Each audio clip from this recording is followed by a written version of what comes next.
So in the last few years, we've all seen these marvelous videos of rocket boosters returning on their own to the launch pads. I thought I'd spend a minute explaining what's going on there and why. For decades, we'd launch rockets, and the rocket boosters, these are stages of the rocket that are filled entirely with fuel.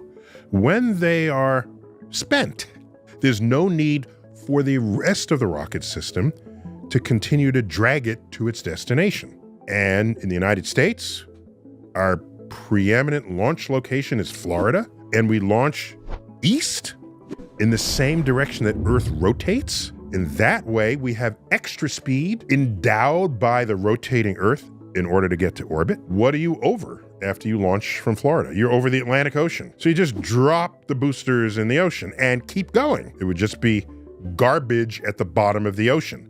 Okay, so hang on a sec. Get this. Yep. There we go. Yep. There we go. The actual space shuttle system doesn't have a stick coming out its butt here. Ignore this, okay? So, back when we launched the space shuttle, notice there are 3 fuel tanks. These are the solid rocket boosters, the one on the side. That's solid fuel. When it ignites, this thing takes off. The big tank has liquid fuel that you can throttle. The large tank grants you the control you want, accessing orbit. The solid rocket boosters get you off the ground.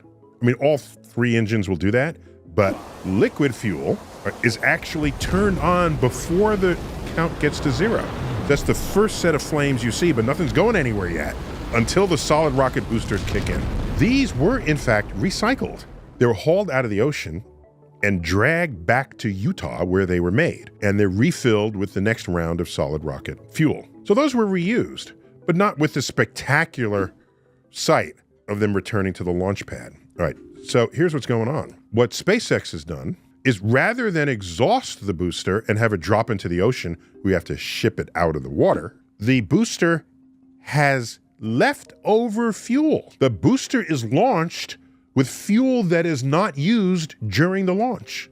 That fuel has weight, by the way.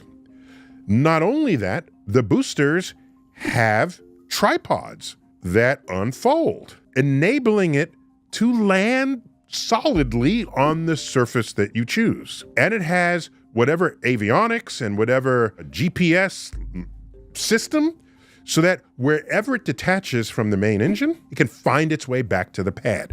You don't have a person there with a joystick doing that. Computers do this. We can ask, what is the weight of the extra fuel? What is the weight of the tripod? That's weight that could have been used for the payload, but it's not. So anytime you're going to return a booster back to the launch pad, you are forfeiting some amount of weight of what would otherwise go in the fairing of your rocket. And the fairing is the nose section that contains whatever it is you're launching into space. That's an interesting trade-off. If the access to space is so cheap and you need to put more payload, then you just launch another rocket. If it's that cheap, you just do it that way.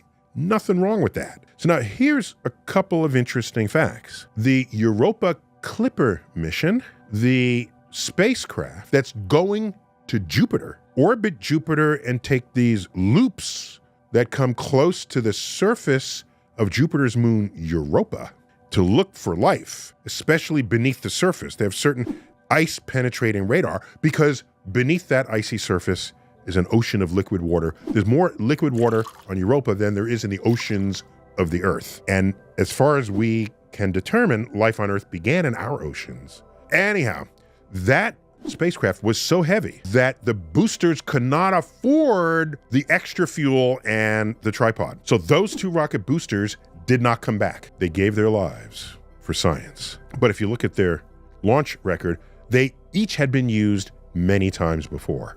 What better way to retire them than to put them on their last mission, which will take a space probe to Jupiter and then descend into the Atlantic? If I got to go out, take me out that way. So the value of reusing rocket parts cannot be overstated. If you were to fly on a 747 from the United States to Europe, and every time you did that, they took the plane and shoved it off a cliff and rolled out a brand new one, your cost of flying to Europe would be thousands of times higher every time you did it. possibly even more. You'd be paying millions of dollars to fly to Europe every time. But we reuse the airplane.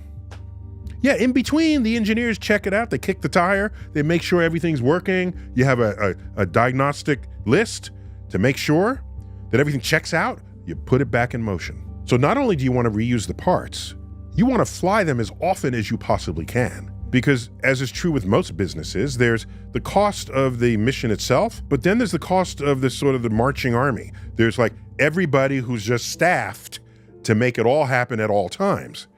That's a constant. So the more launches you have in a year, then you get to divide out some of those fixed costs, and then the cost per mission drops as a result. I'm amazed I can even have this conversation now, because in the 1960s and 70s and 80s and 90s, none of this was a consideration. Well, it sort of was with the space shuttle. Space shuttle says, let's reuse the orbiter. That's the thing that looks like a stubby airplane. And it was reused, but it turned out to be really expensive to sort of short back up to usability between launches. If we were able to use the space shuttle weekly, for example, that would have cut into the overall cost of maintaining the program. And it might have been economical at some point, but it never turned out that way. So it was a start. I applaud the effort to try to make it an affordable thing. But as is so often the case, government will do something first, and then private enterprise looks over your shoulder and say, oh, how did you do that? And what are the patents? And did it work? What didn't work? And they'll take notes, and then they'll do it, and they'll work on it and do it either better or cheaper or both. So the future of space, of the routine things we do in space, that future is surely the purview of private industry, which when you think about it, it could have happened decades ago, but the system wasn't sort of designed for that. And it took acts of Congress to try to make sure that at least some of the money was deeply invested in private enterprises so that they can participate in the way that they have. And just to be clear, NASA has always used private enterprise for its space activities. In the day, Lockheed, Martin Marietta, Boeing, Grumman. So all these companies assisted NASA, but NASA led that effort. NASA said, we need this, build it to our specs, and that's what they did. The future is private enterprise say they want to accomplish certain tasks, and then the government says, oh, can we hitch a ride on that? Or can we use one of your rockets? Can you help us out? So that's the future, if we want the solar system to be our backyard, which I kind of want. I mean, why not? We're sitting here in a cave. What is a cave to the rest of the world?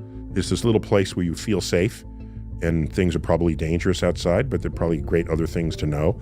And if you stay in the cave, you'll think you're safe. You think you're in a good situation, but you have no idea how far you can go. Literally, figuratively, emotionally, and intellectually. So, welcome to the Space Frontier, brought to you by a spate of commercial efforts that are transitioning what in its day was a space program into a space industry. And that's what's up with that. Till next time, keep looking up.